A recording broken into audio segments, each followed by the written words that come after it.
and welcome to Life Less Ordinary. As you can see here, I have a whole range of seedlings that I need to plant out.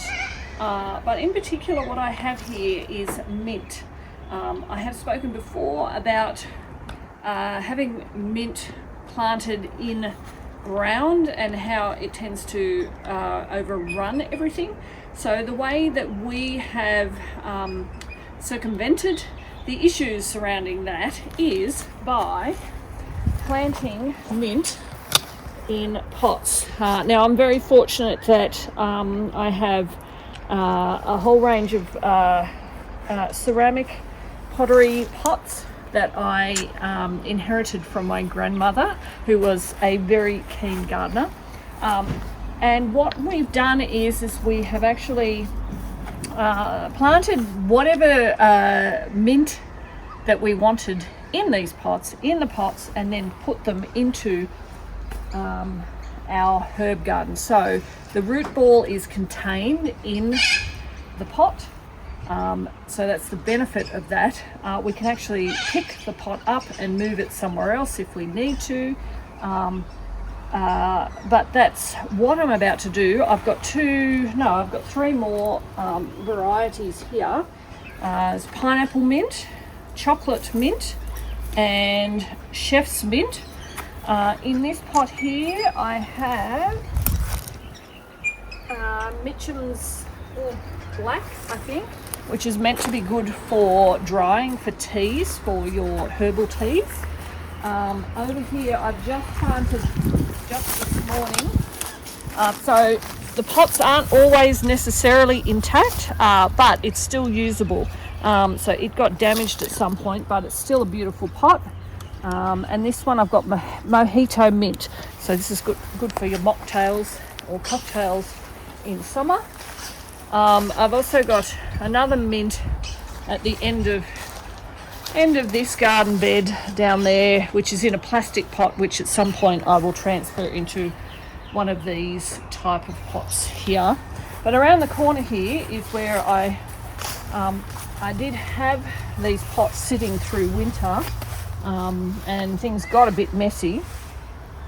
But I've just filled this pot here with some soil, and I will put one of these in there in a moment.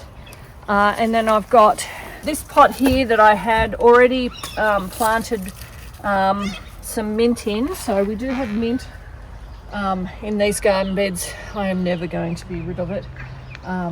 We just keep pulling it out. Actually, mint is really good for putting into the chicken houses, and for the chickens to scratch around with, and it makes it all smell a little bit nicer. So we actually use this mint here for just ripping out, hopefully by the roots, and throwing down to the chickens and putting in their chicken houses. I've got this pot here, which I'm about to pull out whatever's in there. There's all dried stuff there. And it's one big massive root ball, which I'm just throwing over to there. And then I will plant, what's that, the chocolate mint can go into that one. I'll plant that in shortly, and I need to find another pot for this chef's mint.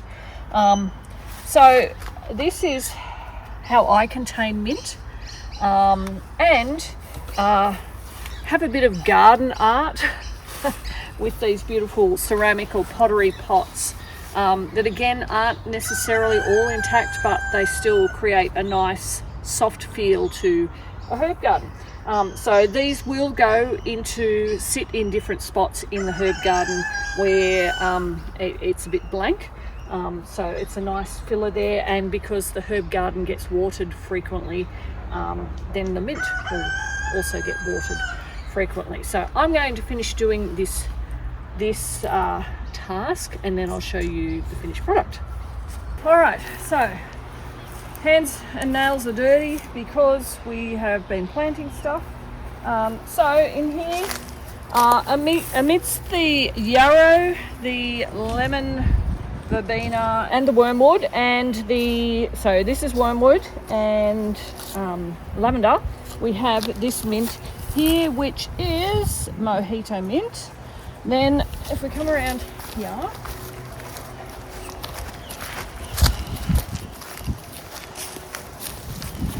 So this one is the chef's mint. So we've got rhubarb and rosemary. So that will nicely grow around that.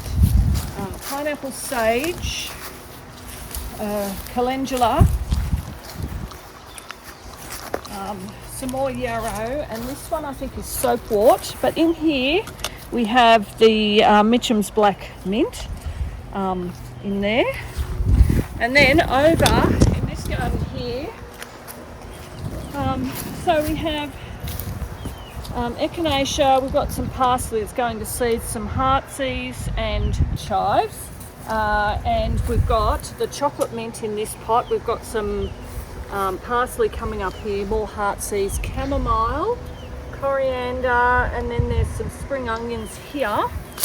And then we have some more parsley that's going to seed there, which I'll chop down or pull out and give to the chickens. But there's some more mint in this one, which is, I think this is just a common mint. That one I haven't got a tag, so it's what I pulled out of the garden. Rhubarb, more parsley. We've got oregano and some more rosemary. And then in this one we have the pineapple mint. And then if we come all the way around here, we've got some more wormwood and lavender, the oregano, and then in this one here we have some common mint in here as well. I need to get another pot. I'm sure my husband's going to appreciate that, so that we don't have the plastic, but for the moment that's doing well. But as you can see, this is a great way to make use of a space that we can't really use. This is on a slope, so we built these raised beds with some sandstone bricks that we actually were gifted from someone who didn't need them. So we've made use of that and dug into the slope of this little section of yard. We actually did I guess a form of hugelkultur, so lots of wood, tree branches in first, then some wood chip, then some compost, and then some topsoil on top. So that's how we have actually planted out this garden as inexpensively as we could. A lot of this has been grown from cuttings, but also, so some of this mint I've sourced from a local seedling grower, so the Brickworks Farm Seedlings.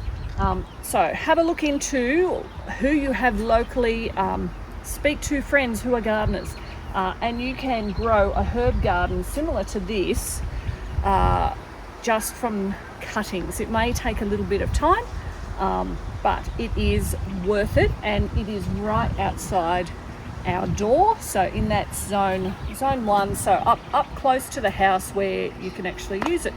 Anyway, so this was a video about planting out mint and doing it in pots rather than in the ground. Has kind of turned into a grow your own herb garden. You will be very pleased with yourself in a year's time if you do so.